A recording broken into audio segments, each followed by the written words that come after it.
समझाने की मुझे कोशिश कीजिए कि ये समझने में समस्या है या समझना चाहते नहीं या सियासत है जो ना करवाए।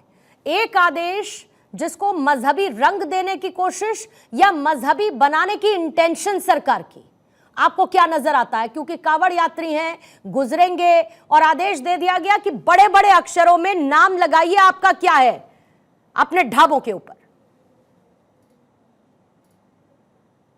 पूर्णिमा जी देखिए, आज़ादी के बाद से ही एक तो तुष्टीकरण में देश का विभाजन हुआ, पाकिस्तान बन गया, जो हिंदुस्तान बचा उसमें भी एक धड़ा हमेशा से मुस्लिम तुष्टीकरण करती आई है।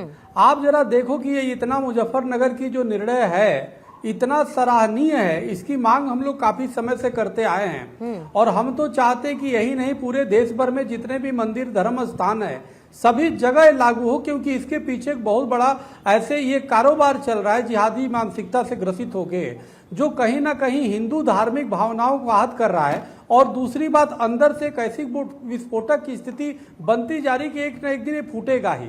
मैं तो उत्तर प्रदेश के जो स्थानीय शासन प्रशासन है, सरकार है, जो मुजफ्फरनगर की प्रशासन है, उसको मैं बहुत बहुत धन्यवाद आभार व्यक्त करूंगा कि कांवड़ियों की जो भावना को देखते हुए, सनातनियों की भावना को देखते हुए इन्होंने ऐसा आदेश पारित किया है। अब इस आदेश में ऐसा कुछ नहीं कि भाई हिंदू भी लगा सकता है, वो मुस्लिम भी लगाए, लेकिन बार बार ये दलित ओबीसी लेकर बीच में कुछ लोग आ रहे हैं। आप जरा सोचो कि क्या जितने वीडियो आते हैं उस वीडियो में कभी कोई थूक जिहाद करते हुए नजर आ रहा है? थूक लगा के हिंदुओं को दे रहा है, कहीं थूक करके दे रहा है, कहीं कुछ करके गटर के पानी से वो कर रहा है। सवाल इस बात का, पिछली बार एक वीडियो आया था पूर्णिमा जी कि एक मुस्लिम टोपी पहना हुआ कांवड़ियों के ट्रैक्टर के नीचे आकर के मेंटल होता है, वो आकर के गिर जाता है और ऊपर जाता है। ये तो कहो शुक्र है कि वीडियो बन गया था, वो मेंटल आदमी था, वो मर गया, नहीं तो आप देखो कितनी बड़ी दंगे की स्थिति होती। लोगों ने बताया कि भाई ये दिमागी रूप से ठीक नहीं था, वो जानबूझ के सुसाइड कर लिया, नहीं तो कितना बड़ा संघर्ष होता। मान लो इन जिहादियों में कोई ऐसा हो जो कांवड़ियों की भावना से खेल दे कल के डेट में, तो क्या ये जितने विपक्षी हैं जो विरोध कर रहे हैं इसका, या असुद्दीन ओवैसी हैं, क्या ये जिम्मेदारी लेंगे? असुद्दीन ओवैसी इनकी पार्टी तो ऐसे चिल्ला रही है, अब विपक्षी की जैसे लग रहा है कि इनके ही ठेले कई जिहादियों के रूप में लगे हुए हैं। पूर्णिमा जी मैं जवाब दूं, असदुद्दीन ओवैसी साहब की बात कर रहे हैं, मैं जवाब। सवाल इस बात का है कि हमें इस जवाब तो आपके पास सही है, इस चीज को हमें समझना होगा कि यह चीजें आपको थोड़ी मोड़ी कड़वा लग रही है, लेकिन भाई ये देश हित में है, इसको ये समझना होगा। कल के डेट में कोई संघर्ष की स्थिति हो जाए, कोई दंगे की स्थिति हो जाए और हिंदू आखिर कांवड़ियों का ये अधिकार बनता है कि हमें समझे कि कहां से हमें सामान लेना, कहां से नहीं, हमारा अधिकार है। उस अधिकार को आप संविधान लेके ला रहा, नहीं इनका अधिकार नहीं है, हम तो जी थूका हुआ खिलाएंगे, हम तो नाम बदल के खिलाएंगे। अरे क्यों खिलाओगे भाई? तुम नाम बदल करके देखो, चोर की दाढ़ी में तिनका, जो चोर है वो डरेगा भाई। नाम ओपन आप देखो कितने वो एक्सपोज हुए हैं, उसमें क्या तो वैष्णव ढाबा, क्या तो शंकर ढाबा, क्या तो सनातनी ढाबा, शुद्ध शाकाहारी, और पता चले उसके पीछे शंकर के पीछे सलीम छिपा हुआ है। अरे भाई तुम सलीम अपना ढाबा खोल दो और उनको विकल्प दे दो, खरीदेंगे नहीं कर देंगे। ये तो कोई कह नहीं रहा, सरकार कह नहीं रही है कि भाई यहां से लो या यहां से मत लो, वो तो कांवड़िये के ऊपर हर व्यक्ति के निर्भर करता है कि हम कहां से ले।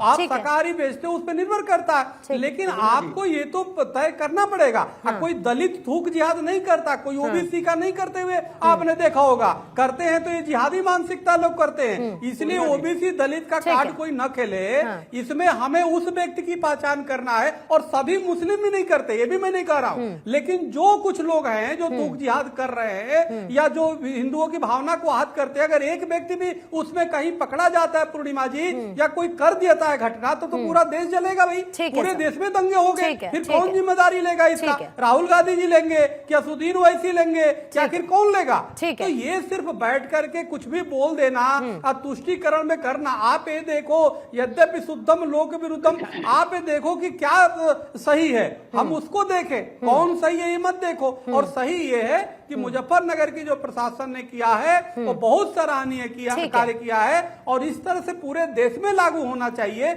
उसे ठीक है सामने महाराज आना जी, चाहिए कि ठीक। कौन है बेचने वाला। ठीक है, समझ गई। उसके- आपका क्या कहने का तात्पर्य मैं समझ गई महाराज जी।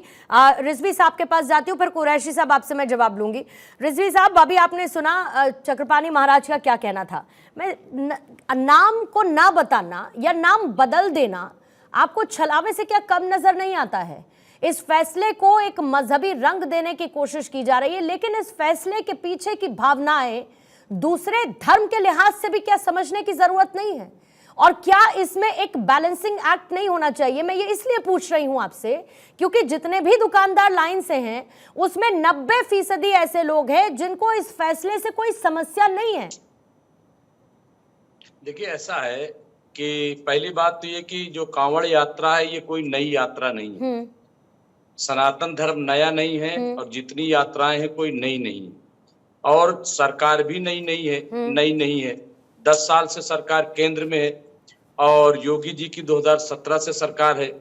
तो इतने दिन बाद ये इनके समझ में आया, पवित्रता समझ में आई है, तो चलिए इनको बहुत अच्छा लग रहा है। लेकिन मुझे लग रहा है कि दरअसल ये खिस्तियानी बिल्ली खंभा नोचे, इनकी ये जो हार हुई है ना, और जिस तरह से लोगों ने इनको एक तरीके से नकार दिया, और नकारा इसी वजह से क्योंकि ये जो सियासत करती है लोगों को पसंद नहीं आ रही है। ये चंद लोगों को हो सकता है कि अच्छा लग रहा हो ये सब तमाशा जो हो रहा है धर्म के नाम पे, लेकिन हकीकत ये है कि ये सियासत का हिस्सा नहीं है। इसको बिला वजह घसीटकर सियासत का हिस्सा बनाया जा रहा है। देखिए, मान लीजिए मेरी भगवान राम में आस्था है, मान लीजिए, और मैं भगवान राम के नाम से एक होटल खोलना चाहता हूँ। ठीक है, मतलब किसको अधिकार है कि वो हमें मना करे? हाँ। क्या राम जो है वो हिंदुओं के हैं क्या?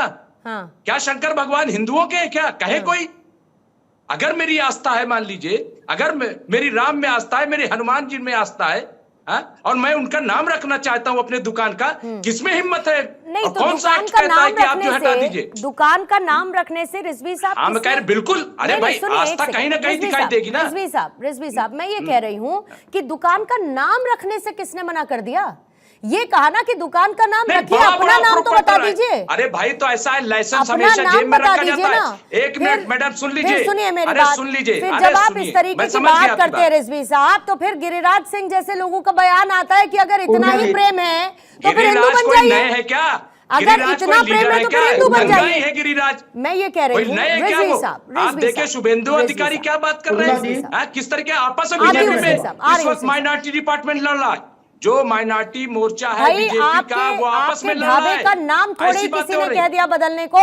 जो वैष्णो ढाबा है वो वैष्णो ढाबा रहे, किसने मना किया कि उसको दानिशली ढाबा कर दीजिए?